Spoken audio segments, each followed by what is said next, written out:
and gentlemen. And we're all here in Georgia. Can we just say thank God for air conditioning? Let's talk about refrigerators. I personally like my refrigerator. I know you all like yours. What about washing machines and dryers? Lord, please God, don't make me scrub clothes in a bucket and have to hang them out on the line when we switch over to wind turbines and solar panels. I'm going to be really pissed off about that.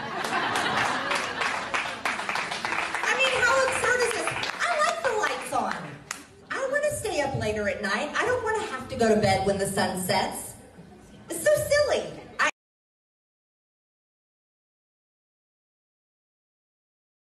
What are we supposed to do about this stuff, man? I'm about to start instituting like woke fucking poll literacy tests. You want to see some Huey Long shit? I'm going to bar 80% of the GOP from being able to vote by having like basic like civics quizzes lined up. It'll get most Democrats too, but as long as it gets more Republicans than Democrats, I think it's a moral good. She unironically doing the anarchist. It doesn't matter what she's doing. It doesn't mean anything. I don't know if she actually believes that green energy would mean no batteries. I don't know if she's just lying. She might actually believe it because she seems to be legitimately crazy, as opposed to a lot of Republicans who just pretend to be crazy because it serves the business interests of their sponsors. But you know, who knows, right? I mean, all of this is absolutely insane. Yeah. That's the end of the video. Can't use solar energy, it'll destroy the sun. Okay, I could just be making this up. I think I remember this. Was there not a Republican politician who at one point basically did say that? Am I misremembering? Wasn't there a point where, a point at which some... Yes? Okay, yeah. Yeah. Yeah. Wait, really? Yeah, it was a fairly large one too, wasn't it? It wasn't just like some random... It was like the same one who said Cuba was going to sink. I mean, you have to understand that a lot of these people, like, legitimately, their understanding of the universe is if you looked at, like, a 14th century star map or something. Like, if you told them the Earth was flat, you would probably be able to convince them of that over, like, an afternoon brunch conversation. If you sat them down and tried to talk to them about how there's no such thing as stars and there are just pinpricks of light suspended a few thousand feet above the ground, like, I genuinely feel like you could get a lot of them to believe it. You guys don't understand how much you take for granted when it comes to empiricism.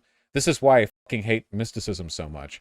Because, like, you need your brain needs to be, like, locked tight. Because if you're vulnerable to insane conspiracy bullshit or any kind of, like, non-empirical beliefs, that can be taken advantage of. And I think what we're seeing right now is probably, at least in American history, the most extreme taking advantage of we've ever seen. Like, the level of, like, willful disinfo that you have to believe in to be a Republican now is completely beyond the pale, you know? I don't think anything else compares. I don't think there's any other, a point in American history where we've reached this level of, like, weaponized disinfo. I mean, you can be educated and religious. Yeah, and? There's an inverse relationship. Also, even if you're educated, that doesn't stop you from being subject to the pitfalls of mysticism and anti-empiricism. Yellow journalism around the Spanish-American War. Well, I will admit I don't know that much about yellow journalism around the Spanish-American War, so you might have me on that one. I don't know if he still says it, but Trump used to openly believe... Oh yeah, Trump used to openly believe humans have finite energy their whole lives. Like, if you exercise or do manual labor, you drain that life energy and die earlier. Yep, I remember that, yeah.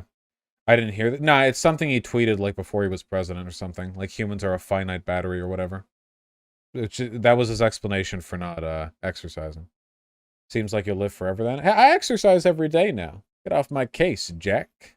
How's Nucky Quest coming along? It's going well, actually. I just don't want to give you guys updates every day because the satisfaction I feel from reporting that information, it satisfies me for a bit, and I don't then do work.